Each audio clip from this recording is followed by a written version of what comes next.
Yep. All right. Good evening, everybody. It's been a while, so it's good to see everybody's faces. So why don't we go ahead and get started? The time is now 5:17, and I call to order this meeting on 1/25/2022 meeting of the DC Prep Public Charter School Board. Welcome to everyone. I'm Patrick, and I am the board chair. Our board members today are Pamela Steptoe, Terry Eakin, Hadley Cooper, Emily Lawson, Dan Fine, Michaela English, Jenny Abersom, Alicia May, Colette Bruce, Maj Hodge, and Sterling Thomas. Okay, with that, we'll call the meeting to order. I think the first thing we need to do is if we can look at the agenda, we have to approve the agenda. Can I get a motion to approve the January 25th, 2022 agenda? So Motion. moved. Second. All right. So, okay, I guess for our votes, we will go around the room. Pamela?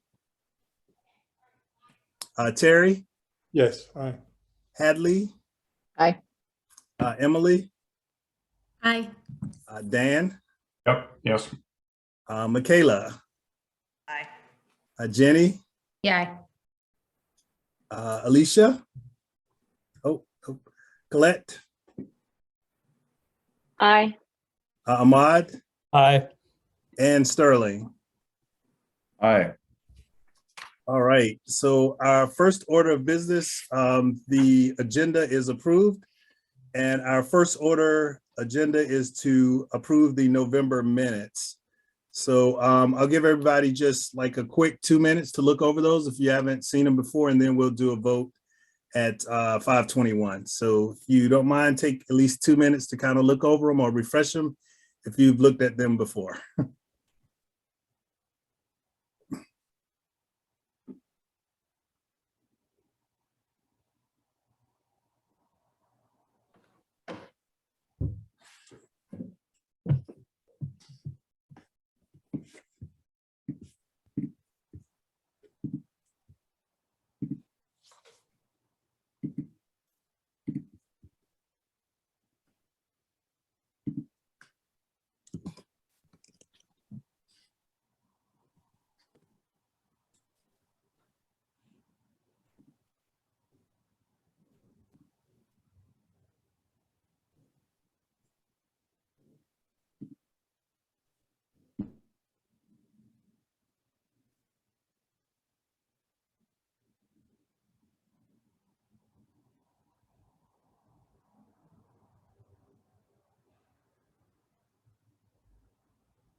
Okay, do I have a motion to approve the minutes? So moved. Okay, do I have a second? Second. Okay, we will go around. Patrick, aye. Pamela? Terry? Aye. Hadley? Aye. Emily? Aye. Dan? Aye. Michaela? Aye. Jenny? Aye. Colette? Ahmad? Excuse me. Aye, sorry, my mute wouldn't go off, sorry. Aye. Okay. Thanks. And Sterling? Aye. All right, thank you. The motion passes and the minutes are approved. I will turn it over to Laura. I know that we have a lot to cover today for school updates and a lot of different challenges. So Laura, over to you.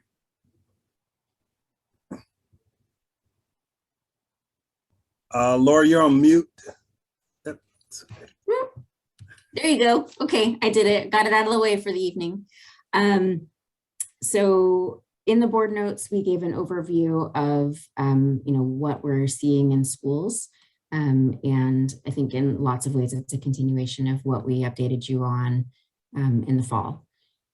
It's a challenging year, and a lot of our time and energy has been consumed with trying to make sure that we are creating a safe space for students to come every day, and taking into account all of the many COVID precautions that we need to manage. And that has had the impact of having there be a lot more inconsistencies that students and staff are experiencing on a daily basis because of the need for students and staff to quarantine, because either someone tests positive or they're a close contact. We have not seen a lot of community transmission within the school, but we do see a number of instances of people getting COVID in their daily lives outside of the school building, and then that prevents them from being able to come to school or come to work, and that is hard, particularly because, as we shared with you at prior board meetings, it has been nearly impossible to hire external subs this year. And so that has put this additional burden of providing coverage for one another. And it has made it more difficult for our leaders to be able to spend the time that they would normally spend coaching teachers to get better. Instead, they need to spend time covering classes. And I think while our teachers understand that, understand the reality of that's the direction that their leaders are being pulled in, it still doesn't make it any easier at times because they don't always feel like they're being supported to continue their own growth and to navigate some of the challenges that are just more prevalent this year in terms of student behaviors, because students are out of practice for what it means to be together with their classmates every day. So Katie and her team have been working very, very hard to make sure that we're able to continue to try to, promote learning. And I think we see maybe some hopeful signs in our data, in the round of data that we just completed. But we still have a long way to go to support students to kind of get back to where they had been performing prior to the pandemic. Let me pause there for a second. Katie, I would ask if there's anything that you would add, but also just want to create some space for questions. And then I can walk you through some of the trends that we're seeing in our survey data, and then tee up one of a leadership dilemma that we've been wrestling with that connects to our data. Just would add nothing to clarify from what Laura shared. That's all accurate. But I did want to share that we have done some analysis of our reading level data, FNP, Fountas and Pinnell, and ANET data. We did that earlier this week after I submitted the board report, and we're reviewing it with staff on Friday. Overall, we are seeing better growth, more promising outcomes with reading than with math. And overall, we're seeing better progress in elementary school than middle. I think for the first time ever in my long history at DC Prep, we are seeing some of our most concerning data coming out of our 7th and 8th grade, which is true for ELA and for math, but especially for math. That's only a layer I would add because I wasn't able to put it into the board report.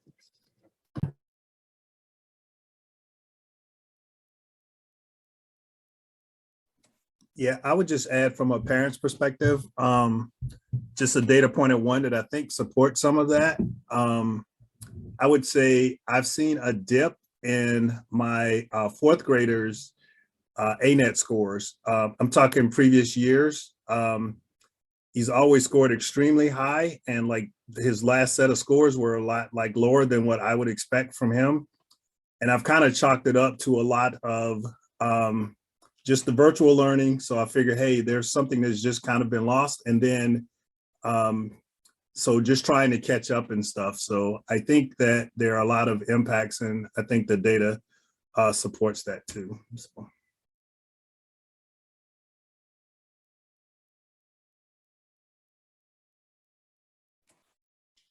So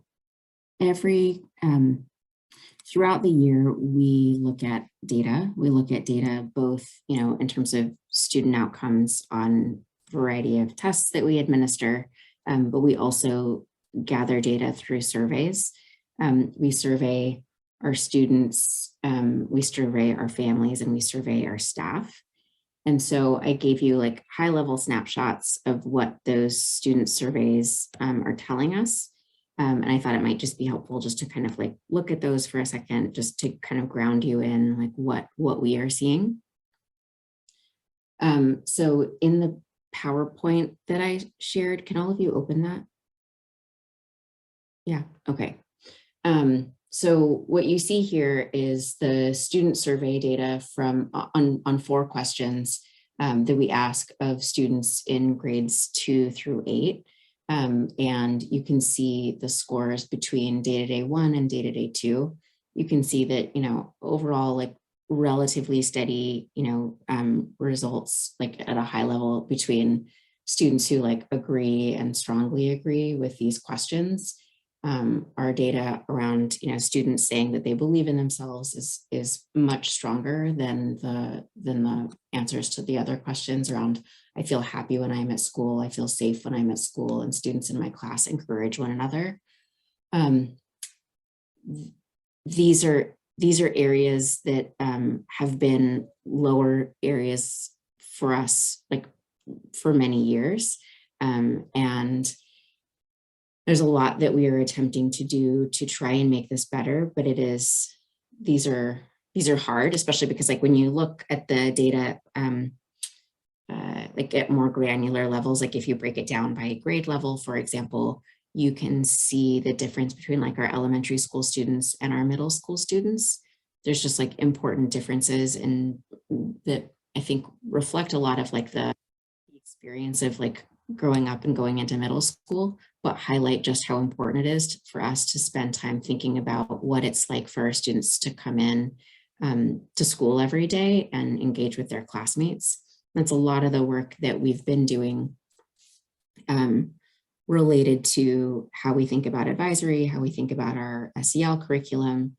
But it's clear that there's still a lot that is left to do to make sure that students, to make sure that we're like continuing to move this data in a positive direction.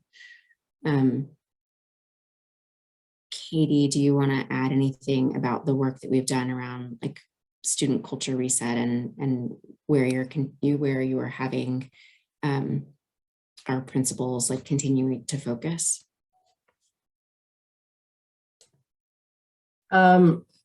No, I think it's not any different than what we talked about or teed up in November. At that moment, we had received, we had recently received the quarterly survey for students from Data Day 1 and the staff survey. And so we engaged in doing a bunch of different things to try to just clarify what the boundaries are with students, try to add some more incentives, tighten up some of the uniform expectations. And I think that, these results are not, the updated results are not really showing yet any of the fruits of that labor. And so I think we have a lot more work to do. I think especially at our middle schools are having the hardest time, which is bearing out both in the student experience, but also in the academic results.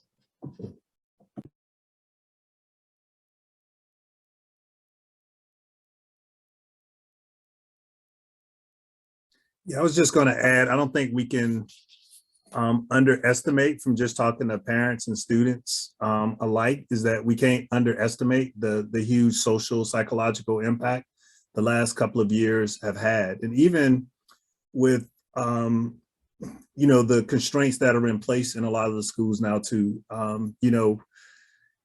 just with distancing, with sitting and things like that during lunch, you can't get around it. But I mean, it's a huge impact on a lot of the kids where you can't just like simply sit by your buddy during lunch and have a good conversation with them and stuff. So, I mean, I don't think we have a choice, but we can't underestimate the overall psychological and social impact that it's having on our kids.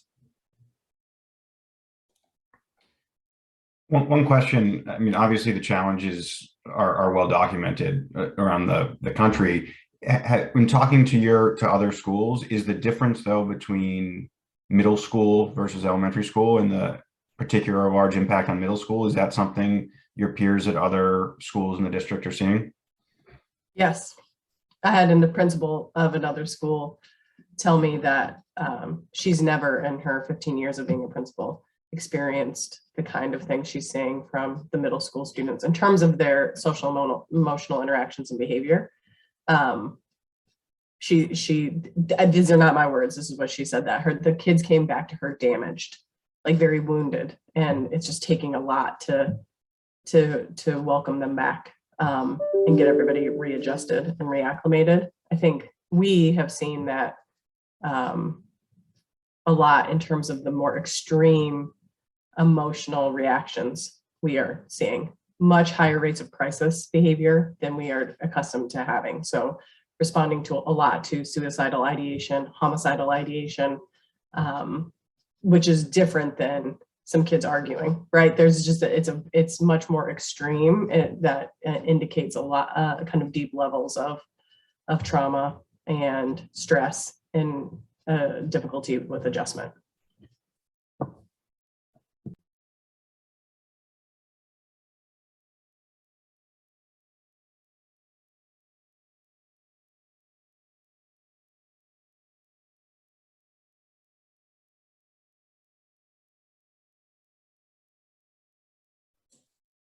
Other questions that you guys have for us based on what we've shared? My only question, Lauren, to the group is, obviously, we asked the question, were other people seeing this? Has anybody implemented any measures that they might be seeing some result, or they might be seeing the tide turn? Or I understand that it's still relatively early. I also understand that, coming from November to now, we had the holidays and all of that. So, I don't know what the exact dates were for the surveys, but I'm just, I'm wondering with the more extreme behaviors and tendencies, if there's anybody who's maybe in peer groups that have, stumbled onto something or begin to implement something where they're even in the short term seeing some impact. I don't know about other schools necessarily.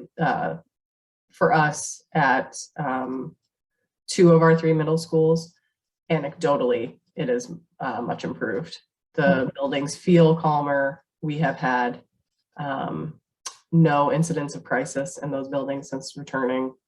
And so that's, there's much more of a platform for learning in some of the classrooms in those buildings, but we still have one campus that's really, really struggling. So hopeful, we have to wait to see how it bears out. But anecdotally, the feel of the building and being in the building is much stronger coming back after the winter break. And one of the things I think that I would also maybe add is, I think we knew that it would be a challenging year before we started the year, right? And so we tried to add additional resources that we thought might help. We have a partnership with the Y Center, which provides us with additional clinicians, right? So that way we would have just more resources to devote to some of these more significant student needs. It's I'm glad that we have those additional resources. And I think it just highlights that it's, that there's just so much need. And until we're able to really stabilize some of our schools, also from the standpoint of staff being present every day, right? Which, there are many reasons why people need to be out. Like they get sick, a child gets sick, like their own child gets sick. Like there's many reasons why they may not be able to be at work. But when you have so many adults out of the building, I think that helps to contribute to the building just not feeling as stable as you would want it to, in order to make sure that students have the predictability that they need to be able to like really know what to expect every day. And just as a note about the additional support, the WISE Center was intended to provide additional support. But again, there are staffing inconsistencies there as well. So even people we're trying to partner with externally to bring in more resources and support, COVID has proven to make that really challenging as well. So I think it was maybe the Saturday before the first day of school, MedStar, which is what WISE is, the medical group that the WISE Center is associated with, told them that their therapists could not come in person. So it's just not as useful to have virtual therapeutic services for schools. We need, kind of support on the ground, helping students. And so we have fewer resources as a result than we had planned for. So even though we tried to plan for more help because we were going to need more help and we used our stimulus funds to do so, it turned out that we weren't able to get all the extra resources and support that we had intended. Katie or Laura, are there any other mitigating strategies in addition to the additional resources that we can maybe discuss or talk about or think about? I know it's clear the path with additional resources is one path. Are there other potential mitigating strategies, or is it pretty much dependent on the additional resources? Patrick, this is Terry. Jumping ahead to the financials, we're in pretty good shape. So I'd like your stress on additional resources. I would go one further and recommend additional resources. If there's any way that we could overstaff 20% in certain areas, or have 3 or 4 people available just trying to stabilize the buildings, as Katie was mentioning. At this stage, it's such a tough time for these kids. Right. And I'm worried that given COVID, we might, why that's, I gather that was not as fruitful as we wanted. So if we had another 1 or 2 relationships like that and tried to hope that one of them would work, even though we're buying 3 of them, so to speak. To me, I think that now is the time to pour additional resources in to try to help these kids. Sorry. I love that idea. I think as another point I've failed to mention is that we worked with City Bridge this fall to join a pilot with them to bring on some math tutors through a program called Blueprint? I keep messing up the name. I think I called it Blue Plate the other day, and somebody told me that was a meal service. It's Blueprint, and they bring, and they are trying to work really hard. Because we're piloting with them, they're able to start a shop basically here through City Bridge in DC to try to staff more fellows.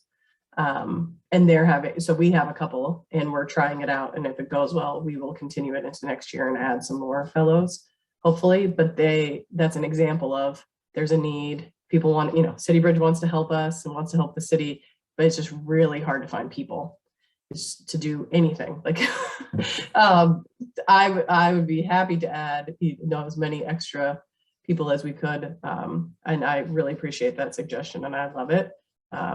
And so if you know of people who want to teach in schools and come, send them our way. We need them, as many people as possible.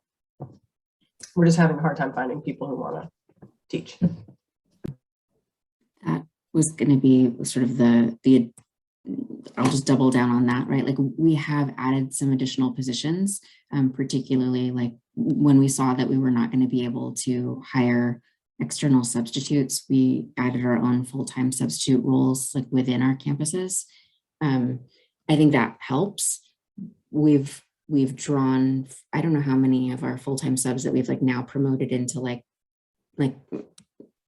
classroom roles, because we lose teachers, right? And so we've hired, you saw in our board notes, we've hired a number of teachers over the course of the year, even since November, just far more than usual. And it's, that is the thing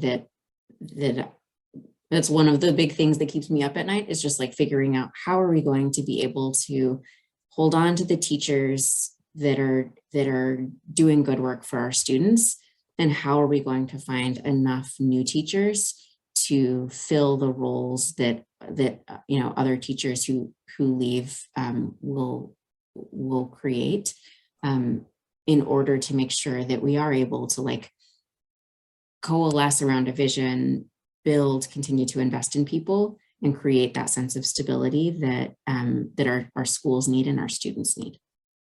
So Laura and Katie, is it just teachers, or would it also be helpful to help the teachers in having, when you asked us who we might know or outreach, teaching assistants, aides, support staff as well? Yes. Is it then they could help the teachers take a load off of the teaching staff? Then that might help as well, I'm thinking. So just in terms of the scope of the talent that you are looking to get, people who are interested in teaching as well as support staff, classroom support. We've been hiring for like basically every type of role over the course of the year, right? So like we just went through and we made a number of hires on our operations team, because there's just, we have so many different types of roles within our schools, instructional and non-instructional. And this year has placed a huge lift, not only on our teachers and other instructional staff members, but also on our operations team, because there's like so many additional things related to like COVID testing and just like all of the information that comes in to make sure that we're tracking all of that information. And so that's another place where if you know of great people, like please continue to share names with us.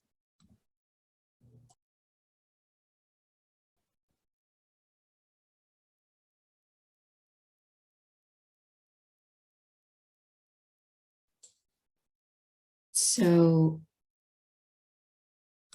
Laura, is there anything that you need from the board right now? Are you, with your openings and stuff, Terry had suggested that, hey, we can plus up. Do we need to do that right now? Do you need our authority to do that, or? No, I think we can, the challenge for us is just going to be like finding the people. That's the biggest challenge, right? And then we always try to think about like, how do we sustain roles over time? But in this moment, it's mainly just like, can we find good people to fill roles? And do we have the capacity to like take on and manage those people once they're with us? But I appreciate the encouragement, which you guys have always encouraged us to like spend where we need to spend in order to support students. So I feel like this is a consistent message with what you guys have shared in the past.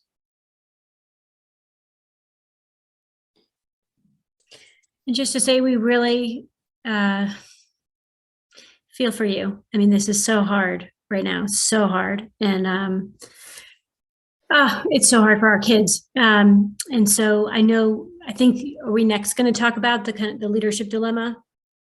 Kind of and how that ties in, or should we just go there? Because you're on mute, Laura. I'm on mute again. Okay. 2 for 2. All right. Yeah, I think that would be really helpful, because this is a place where I think it would just be helpful to have fresh eyes, because we have spent a lot of time talking about this. What you probably saw in our staff data is that one of the areas where we have greatest dissatisfaction among our staff is around, whether or not we have the right safety protocols in place. And we also think that we are trying to do a lot to keep our team safe and our students safe. And so I'm very curious whether or not there's, whether you think there's opportunities that we may be missing, whether that's like in terms of the way that we, I want to always be judicious about kind of like where we take on more, right? Versus like where we do things better versus where we message things better. But I think I'm open to any of those ideas, because making sure that people feel safe feels like such a prerequisite for them to be able to like come and do their best work and, to come and to come and learn. And so this is a place where I would love questions, ideas like that might help push our thinking. Sorry, Alicia, I just want to make sure I'm following, and I apologize if I'm being slow, but are you talking about ideas that will make staff and leadership feel physically safer? Or like, I just want to make sure I totally understand what the thing is you're solving for, because obviously we're talking about a lot of things. So I apologize. No. Thank you for clarifying. So what we see in our, what we see in the data is that this is the lowest area that we have in terms of people saying like, yes, DC Prep is doing what they need to be doing. Yep, I saw that. I think it's possible to look at this, and I can look at it in a bunch of ways, and I can say either no matter what we do, people are never going to feel safe because like leaving your home involves risk, right? And so what we need to focus on is just like doing what we're already doing to the best of our ability, but this is not the area where we need to like continue to spend, more time and energy. I can also look at this and say, oh my gosh, like we have to figure out how to solve this. And so that means that we need to be doing a better job of taking safety precautions. I just don't know what those would be within the constraints that we have. Or it could be more around whether we're doing enough to build people's understanding of what we are already doing and why that reflects the best safety guidance. Like those could be 3 different avenues that we could pursue. And I think maybe because we're just so far in it, it's hard for me to feel like I have enough perspective on which of those is the most fruitful avenue at this point.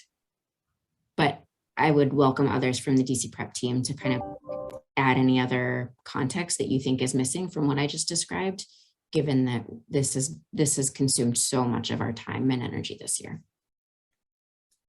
I think the first thing that pops to my mind, Laura, is not an immediate solution, but an approach of maybe like an informal with some of the folks that are saying that they don't feel safe, like because maybe they could help with the solution. Like if these things happen, it would make me feel safe. Now I know some of the teachers will probably say, hey, if we go virtual, that's going to make me feel safe. But like, obviously that's not an option, but they may have some, because it's really coming from them. So they may have tremendous insight into what would make them feel safer. Like, and it may be something as simple as, I don't know, but they may go, well, I think the desks are still too close, or, maybe I can't open my windows because it's the winter time. If I could open my windows, I would feel a little, I don't know what those things are, but I think that like almost another layer of data with them helping with the solutioning of what will make them feel safe. Because I think it's difficult for us because we aren't in the classroom every day, don't entirely understand. And I read through the dilemma, and for me, logically, everything you have in there makes sense, right? Like, hey, we have these great HVAC systems, we're socially distancing, people are taking vaccines. Like, like it is very logical to me. But I think as we try to figure it out, the dilemma, I think we absolutely have to somehow engage them and see if they have some ideas outside of going virtual that, and then I think by engaging them, if they're part of the solutioning, that we could get some buy-in from them also and stuff. So. Can I ask one question? Do you feel from your conversations that you obviously have all the time with teachers, with everything else, that this is more of a communication gap? Recognizing there's some people who will never feel safe if they're in person, but for the others who it's not, you know, who that's not the case, or do you feel it's a communication gap or more of a actual, you know, that they're aware of all the things you're doing and there's actually things like, just so that we're not from a time efficiency standpoint, because I feel like there are lots of great best practices happening around the country on how to communicate what people are doing on PPE and how to do that and create ambassadors among staff. And, you know, there's a lot you can do, but it may not be a communication thing. It may genuinely be like, no, we want everyone in an N95 and until they are like, so I'm just curious if you have a sense. So just we're solving for the right thing here. I think there are a variety of, I think it's a spectrum, right? Like, I think there's some people who, there are some people who continue to raise certain concerns that are like things that are, where I feel like we've been very clear that like it's outside of our control. We keep getting feedback, for example, about like people being frustrated about the vaccine mandate, right? Even though that was not something of our doing, and we've made very clear that like that is a citywide practice that everyone needs to follow. And I know that that's actually not following it would make us less safe, but it still comes up in these conversations. There are some people who just have like legitimate questions about like, well, when are we getting the, you know, KF94 masks, right? And that I know how to manage, but I think it's the places where there's continued questions where the only solution seems to be like where their logic ends up in we have to be virtual, and the place where we are landing, both in terms of like what we think is realistic and right for students. Like we believe that we have evidence that we can operate safely like in person. And we're like not legally allowed to just go virtual, right?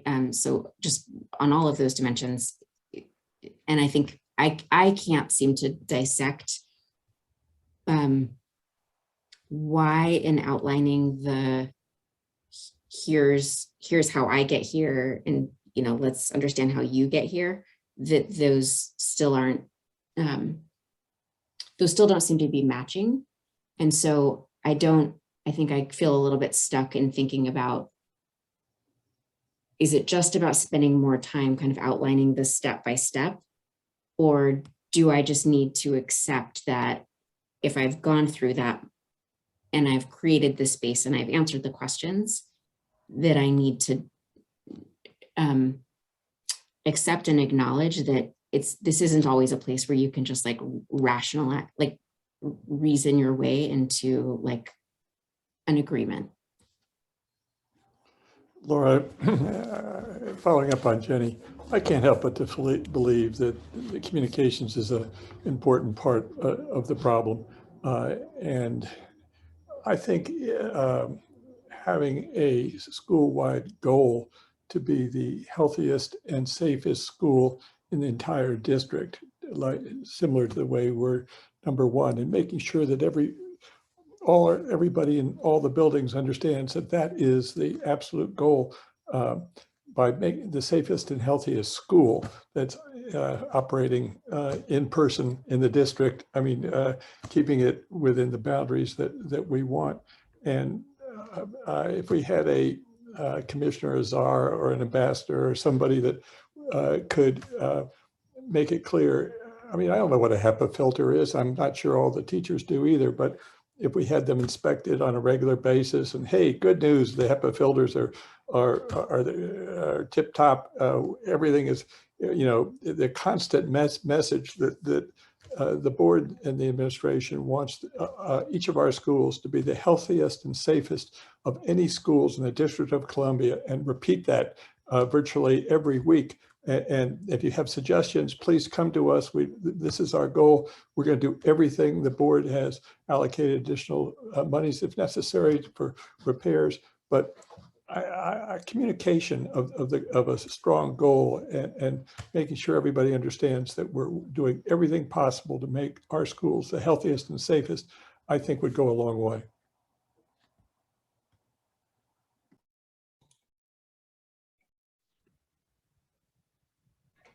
I think that's a good idea. I do think, though, Laura, you sort of alluded to this.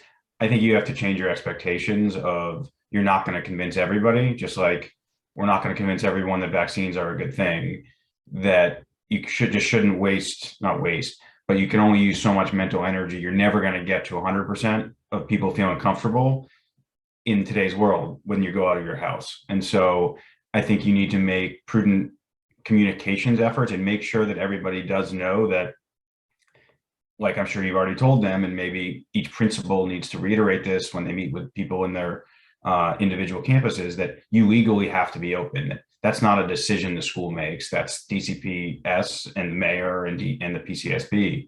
And so to Terry's point, it's sort of, given that we know we have to be open, we want to be the safest school in the city doing everything. And just reading your memo, it seems like you are. Like the fact that you're already offering N95 masks or KN95 masks to everyone, insisting that students, even the little kids, wear them. My guess is if you polled other campuses, other schools, you're doing as much or more than anyone. I mean, maybe it's worth finding out. Is Sidwell Friends who doing anything differently? Is like the schools with the unlimited resources, what are they doing differently? My guess is it's probably not much, if anything, based on your memo. I can speak to that. I mean, NCS is requiring they're strongly suggesting N95s for the students, or a double mask. And they do have a COVID dashboard, which posts the cases by campus every week. This many teachers, this many students, broken by upper, middle, and lower, which I've checked once. GDS has the same, both of those, and people check it all the time. Because I always hear people be like, oh, did you see this many? They are doing that and very strongly recommending, while not forced. I think there have been off the record cases where if a kid doesn't have an N95 on or KN95, a teacher will say, oh, do you want us to take you to the nurse to get one? So like, I think it's nearly 100% of the kids, or the teachers will write home in the class letter saying, please make sure your student has this on. And so I think you're seeing about 100% usage. We've been handing them out. Laura, you've also said there hasn't been a lot of community transmission, right? Yeah, I mean, until when did Privia start, Alicia? Like December, right? Like, Yeah, December 4th. So how many cases last that week? date, yeah. But number of cases. Yeah. I just, It may be interesting. You can probably get the data on GDS, NCS from all these dashboards. It may be a really interesting data cut for you to at least know, actually, our case numbers are half the number that these private schools are doing all these things, or they're 3 times the number, and then at least be able to go off of data as you're making these decisions on time to invest. Because you can at least know that these private schools are investing every dollar in every testing, everything. yeah. I think I included information about like our positivity rates, which I think are an important measure of what we're seeing. It doesn't capture everything, because there could be a student who is symptomatic, who doesn't test with us, right? But it tells us just good surveillance. The numbers this week were even lower than they were last week. And so most campuses, it's like between 0 and 3%, right? Which feels very, very manageable. And so I do think that like continuing to share that information, I shared that with all staff today, just, kind of by campus, like this was the percentage of testing that we did, this was our positivity rate, to try and remind them that, in the grand scheme of things. But again, from my experience, having unfortunately had to be a board chair during this, like absolute numbers and percentages don't necessarily, comparisons are sometimes very helpful. So if you can show data and know yourself how you compare to other schools, I just think you may find you have far less than per capita, right? So just a thought that data might be useful to calculate. I appreciate that. And that should be easy to get because all schools in DC are, I think, are You could compare it to like public schools across the board. Wow, ours is so much safer, right? Just a thought. And I also, I like that. the concept of actually posting it, it's one thing for you to share it in the group, but it becomes, you're so much more accountable when it's in the public space as opposed to from those people who are possibly mistrusting. Then if it's on a dashboard that people can read, parents can read, et cetera, it just might give more validity to what them believing, or internalizing what you're saying as opposed to just presenting it. That's just a thought, but helpful.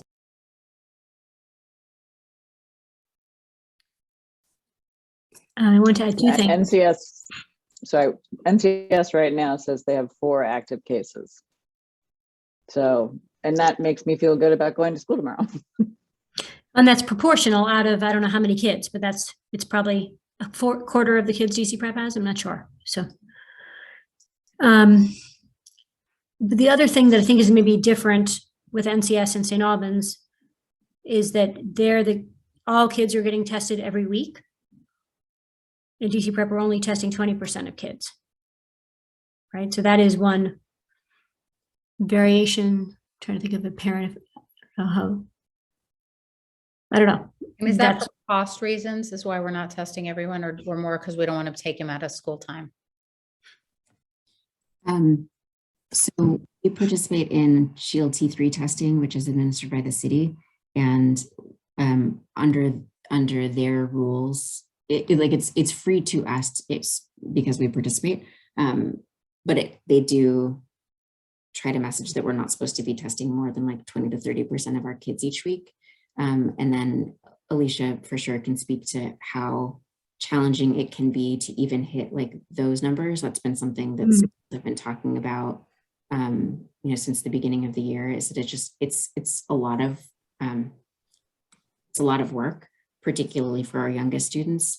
So we're close to being able to roll out like a new program where we can test 100% of our early childhood students who are, kind of the only students who are not eligible to be vaccinated, because the city is providing us with rapid tests for all early childhood kids, which I think will help us to have that kind of additional layer of protection, to get more of like a blanket sense of, for those students in particular, where do we have positive cases?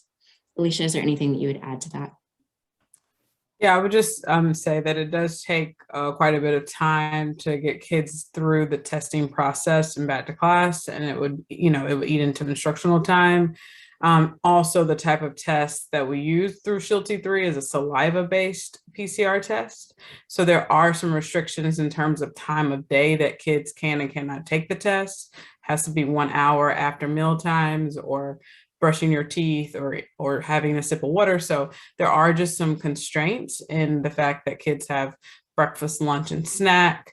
And so we would have to try to test them around those windows to get 100% of students tested with this type of test. If we had testers hired somebody else to get that done, would that alleviate some of the classroom stress? I mean, yes, definitely. It would take a huge lift off the operations team if there was an outside group that did that. It would still just, we would just have to work through the like academic class time impact because, students would be pulled, but certainly it would be helpful on the operation team's lift. So I reached out to Camp. I would just add, I'm not so interested in having the city pay for this. I mean, it ties into to quote, going the extra mile if DC Prep were to pay for additional testing. I think that's the right message to send, that that we want to be safer and healthier than any other school in the district, and we're going to pay for it. I mean, that I think would help it if so long as it, as Alicia implies, it doesn't take away from classroom time and is we're able to get it done. Yeah, and Alicia and I have talked about that kind of within Shield T3, because I think Shield T3 has said that they can do additional tests, like, for more money. We actually, I think the bigger issue is just like, how do we get through the volume of students? Some of the external test providers that are doing this work for peers have said that they're like not taking on new clients just because, like, I think there's a lot of people who are hitting capacity constraints, because I looked into that recently to figure out whether or not we would be able to swap out like the saliva tests for nasal swabs for like at least for the students who struggle with that. And what I was told was that people just weren't taking on new clients. But I think it is a good push to figure out, like, is there should we be pursuing like more saliva-based tests among our existing students? I have a different question that's more about a kind of a mindset about this, which is I can't speak to how the faculty feel at the schools my kids go to. I don't have a sense that they feel as concerned as what you're describing. But I think in terms of the parents, and I don't know how our parents are feeling at DC Prep, but I feel like among the community of parents that my kids are in school with, since Omicron, I guess I'd say the past couple of weeks, since Omicron has been around for a while, and then there's been data showing that vaccinated people don't get that sick. I feel like in general, people's fear of getting COVID has gone way down.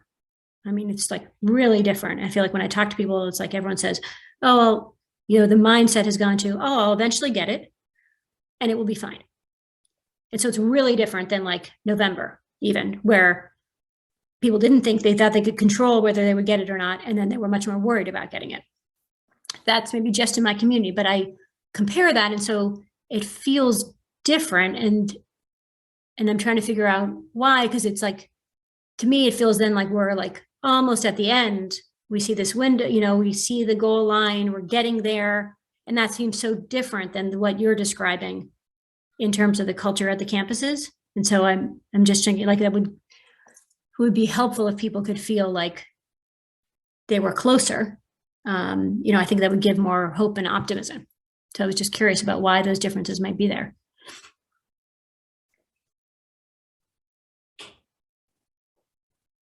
And I know the faculty have to be vaccinated DC Prep, or I guess our community vaccination rates are lower. So that's one obvious explanation. But for the teachers are describing the fear and they're vaccinated. So that's the part that I'm not, it's different. I think for some, they're naming it on behalf of like sort of their students. And for some, they are naming it on behalf of like family members at home who either maybe, small, too small or elderly, or like have other like health reasons that may make them more susceptible if they do get sick. So I think they're worried maybe less about like themselves getting sick and like the impact of it, but more about like their the likelihood that they could transmit to others is, I think, maybe more of what I hear.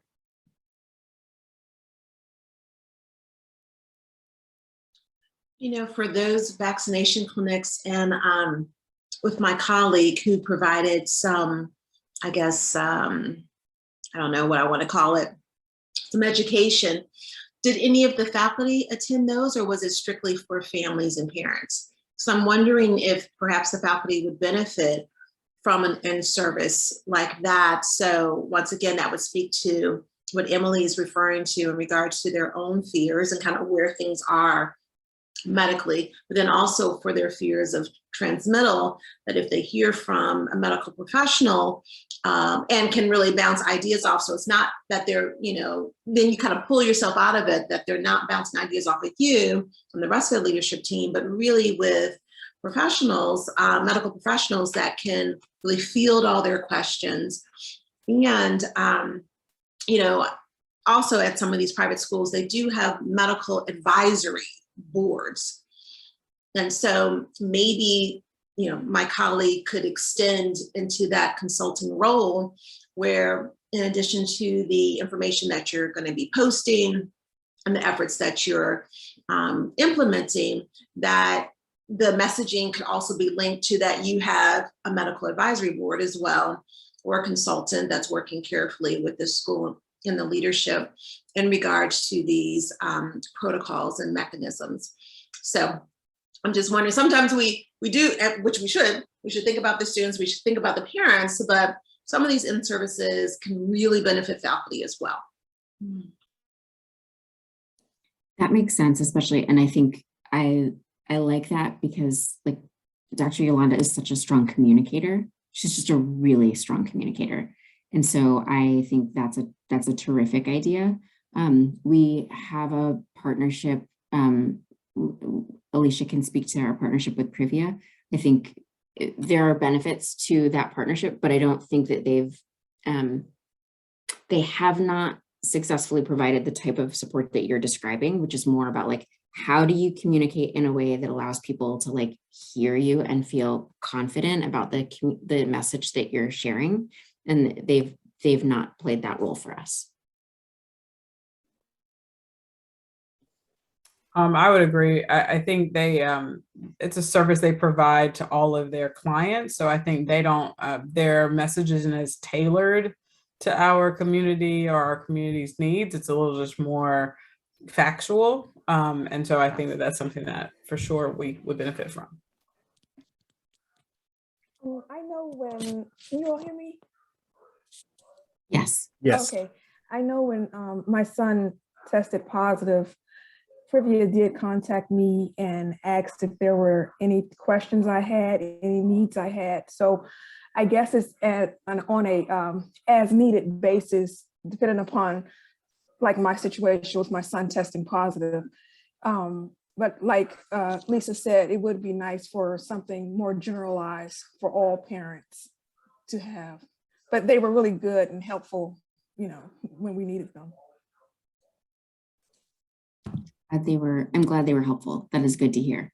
And it's also good to hear that there might be appetite for like a more of a town hall type setting, which I think is very doable.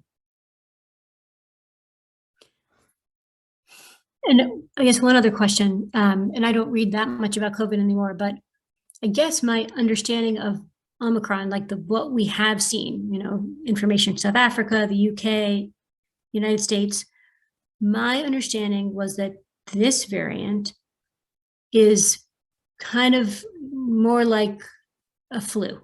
I mean, in terms of the death rate that ensues for people who are vaccinated.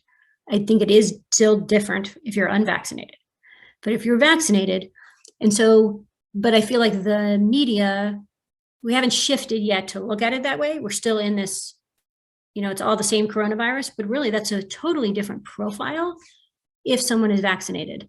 And I don't know who the people are who are writing and thinking about that, but I know that I read that out there.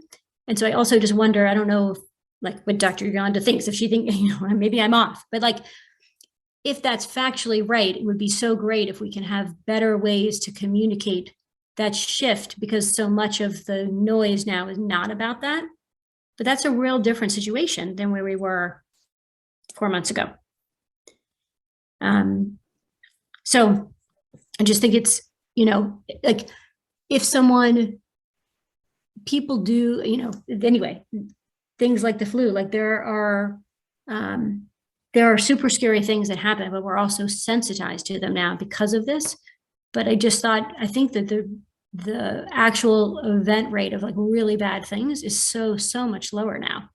That is my understanding of it. Well, for what it's worth, I think, Emily, there are a lot of people who are in that camp, but I think demographically, it tends to be a wealthier group, and a whiter group is what most of what we're seeing is. And also, I think there's still a lot of people who are worried about long haul COVID and that the unknowns of it.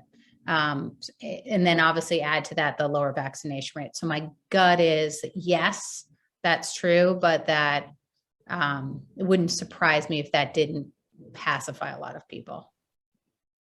And when you say the first thing is a wealthier, whiter group, is that because of vaccination different, like underlying health differences? I think it's at least from, and I don't want to pretend to be an expert, but from what I've heard, because you're seeing differences even within private school communities of this. I think some of it's vaccination differences, so legitimate sort of whatever health differences, and I think some has to do with just where death rates have been to this date and just how many people have scar tissue around personal experience or someone they know, and just how hard that makes it. And then I think, I think there's just been one thing that's been consistent about this is the unknowns and the constant evolution. So, you know, and now there's talk of the new Omicron variant and like, what will that mean? And could it be, you know, so that doesn't mean it's not worth sharing, but I could imagine it not resonating with everyone. I just want to be cognizant of time. I think this is good, healthy discussion. We're scheduled to go into closed session.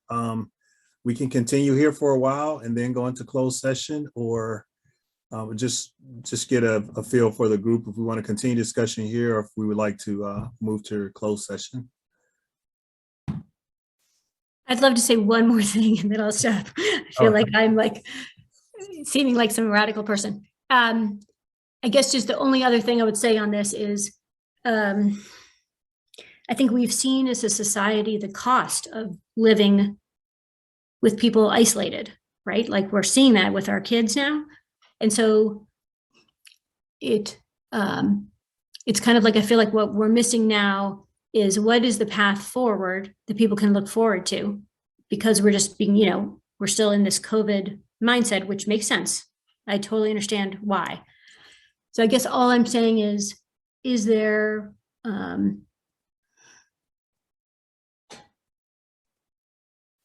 don't know. I guess I think what's so hard is the cost of the isolation on kids and not having the community feeling is also really intense and powerful and painful.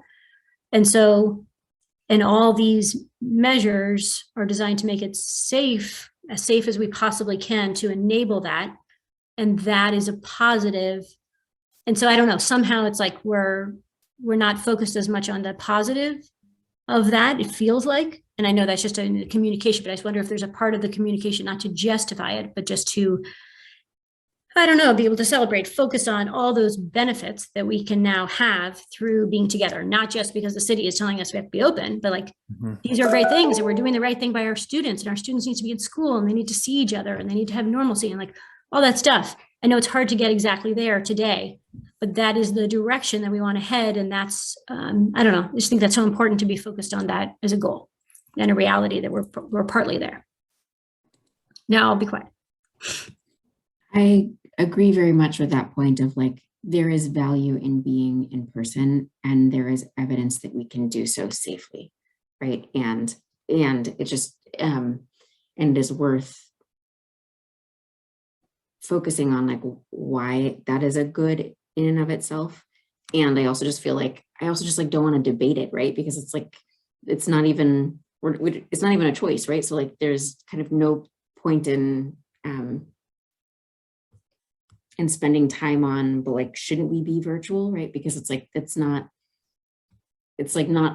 even in the deck of cards that we're playing with. So like, let's use the deck of cards that we have to get to the best answer for our students and that you team feel like invested in. You guys gave us a lot of really good ideas and just helpful like nudges to like follow up on some of the things that we've started to talk about, but like haven't fully, kind of gone fully in on. So thank you for the reminder just to like continue to utilize the relationships and resources that like we've already started to connect with. Thank you for the push just to like continue to spend money appropriately, right? Like when we think it can do good for our students. And I appreciate the reminders about how helpful it can be just to take advantage of like information that exists, right? Like comparative numbers from others to then be able to like tell the story about the work that we're also doing. So thank you. Laura, do you have anything else for the group before we move to closed session? Nope. And before we go there too, is there anything else you need from the board at this time? Nope. No, thank you. Okay.